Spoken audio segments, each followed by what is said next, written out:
சூரியனாரும் இருக்காங்க. அவருக்கு நேர் எதிரில் கிழக்கில் கம்பீரமாக மரகத விநாயகர் சன்னதியும் இருக்குங்க. ஸோ அங்கே விநாயகரும் மரகதத்தில் இருக்காங்க, சூரியனாரும் மரகதத்தில் இருக்காங்க, மயிலும் மரகதத்தில் இருக்குங்க.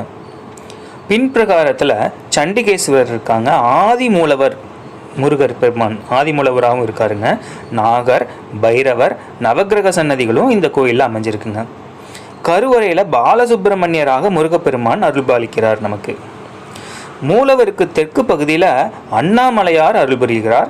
இங்கு அண்ணாமலையும் உண்ணாமுலை அம்மனும் எழுந்துள்ள நிலையில் வள்ளி நங்கை மணவாள பெருமான் திருமண கோலத்தில் பக்தர்களுக்கு அருள்பாலித்து கொண்டிருக்கிறார்.